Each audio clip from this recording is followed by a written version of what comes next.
ಕನಸಿನಲ್ಲಿ ಮನೆಯನ್ನು ನೋಡಿದರೆ ನಿಮ್ಮ ಮನೆಗೆ ಒಳಿತಾಗುವುದೇ? ಕನಸು ಬಡವ ಶ್ರೀಮಂತ ಎನ್ನುವುದನ್ನು ನೋಡುವುದಿಲ್ಲ.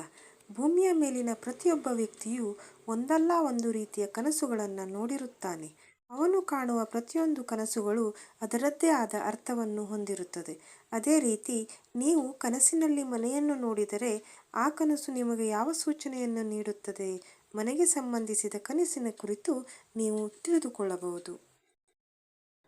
ಪ್ರತಿಯೊಂದು ಕನಸಿಗೂ ಒಂದೊಂದು ಅರ್ಥವಿದೆ. ಕನಸುಗಳು ವ್ಯಕ್ತಿಯ ಜೀವನದ ಪ್ರಮುಖ ಭಾಗವಾಗಿದೆ.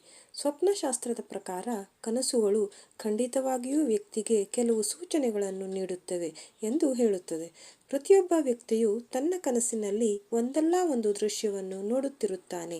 ಅನೇಕ ಜನರು ತಮ್ಮ ಕನಸಿನಲ್ಲಿ ಪದೇ ಪದೇ ಮನೆಯನ್ನು ನೋಡುತ್ತಾರೆ. ನಿಮ್ಮ ಕನಸಿನಲ್ಲಿ ನೀವು ಪದೇ ಪದೇ ಮನೆಯನ್ನು ನೋಡಿದರೆ ಸ್ವಪ್ನಶಾಸ್ತ್ರದ ಪ್ರಕಾರ ಅದರ ಅರ್ಥವೇನು ಗೊತ್ತೇ? ಕನಸಿನಲ್ಲಿ ಪಿತೃಗಳ ಮನೆ. ಸ್ವಪ್ನಶಾಸ್ತ್ರದ ಪ್ರಕಾರ ಒಬ್ಬ ವ್ಯಕ್ತಿಯು ತನ್ನ ಕನಸಿನಲ್ಲಿ ಪೂರ್ವಜರ ಮನೆ ಅಥವಾ ಮನೆಯ ಬಾಗಿಲನ್ನು ನೋಡಿದರೆ ಮುಂಬರುವ ದಿನಗಳು ನಿಮಗೆ ತುಂಬ ಒಳ್ಳೆಯದಾಗಿರುತ್ತದೆ ಎಂಬುದನ್ನು ಗಮನದಲ್ಲಿಟ್ಟುಕೊಳ್ಳಬೇಕು. ಹಾಗೂ ಇದು ನಿಮ್ಮ ಮನೆಯನ್ನು ಸಂತೋಷವನ್ನು ತರುತ್ತದೆ. ಕನಸಿನಲ್ಲಿ ಅನೇಕ ಮನೆಗಳು.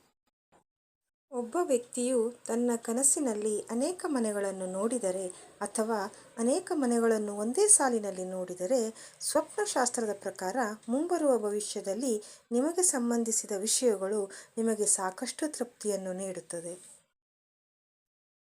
ಮನೆ ಖರೀದಿಸುವ ಕನಸು. ನಿಮ್ಮ ಕನಸಿನಲ್ಲಿ ನೀವು ನಿಮ್ಮ ಮನೆಯನ್ನು ಖರೀದಿಸುತ್ತಿರುವಂತೆ ನೋಡಿರಬಹುದು. ಸ್ವಪ್ನಶಾಸ್ತ್ರದ ಪ್ರಕಾರ ಅಂತಹ ಕನಸು ಕಾಣುವುದು ಮುಂಬರುವ ಭವಿಷ್ಯದಲ್ಲಿ ನಿಮ್ಮ ಉದ್ಯೋಗದಲ್ಲಿ ಬದಲಾವಣೆಯ ಸಾಧ್ಯತೆಗಳಿವೆ ಎಂದು ಸೂಚಿಸುತ್ತದೆ. ಒಬ್ಬ ಉದ್ಯಮಿ ಅಂತಹ ಕನಸನ್ನು ಹೊಂದಿದ್ದರೆ ಈ ಕನಸನ್ನು ಅವನಿಗೆ ಮಂಗಳಕರವೆಂದು ಪರಿಗಣಿಸಲಾಗುತ್ತದೆ. ಇದರರ್ಥ ಅವನು ತನ್ನ ವ್ಯಾಪಾರದಲ್ಲಿ ಪ್ರಗತಿಯನ್ನು ಕಾಣುತ್ತಾನೆ. ಕನಸಿನಲ್ಲಿ ಮುರಿದ ಮನೆ. ಸ್ವಪ್ನಶಾಸ್ತ್ರದ ಪ್ರಕಾರ ಒಬ್ಬ ವ್ಯಕ್ತಿಯು ಮುರಿದ ಮನೆಯನ್ನು ನೋಡಿದರೆ ನಿಮ್ಮ ವ್ಯವಹಾರದ ಬಗ್ಗೆ ನೀವು ಜಾಗರೂಕರಾಗಿರಬೇಕು ಎಂದರ್ಥ. ನಿಮ್ಮ ವ್ಯಾಪಾರದಲ್ಲಿ ನಷ್ಟವಾಗುವ ಸಾಧ್ಯತೆ ಇದೆ. ಇದರೊಂದಿಗೆ ಅಂತಹ ಕನಸುಗಳನ್ನು ಕಂಡರೆ ನಿಮ್ಮ ಆರೋಗ್ಯದಲ್ಲಿ ಸ್ವಲ್ಪ ಏರುಪೇರಾಗುವ ಸಾಧ್ಯತೆಗಳಿವೆ ಎಂಬುದನ್ನು ಅರ್ಥ ಮಾಡಿಕೊಳ್ಳಬೇಕು. ಮನೆ ಕಟ್ಟುವ ಕನಸು.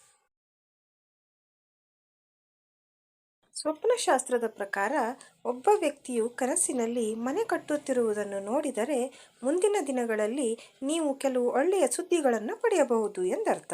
ಇದರೊಂದಿಗೆ ನಿಮ್ಮ ಗೌರವವೂ ಹೆಚ್ಚುತ್ತದೆ. ಅಂತಹ ಕನಸು ಕಾಣುವುದರ ಒಂದು ಅರ್ಥವೆಂದರೆ ನೀವು ವ್ಯವಹಾರದಲ್ಲಿ ಪ್ರಗತಿಯನ್ನು ಪಡೆಯುತ್ತೀರಿ.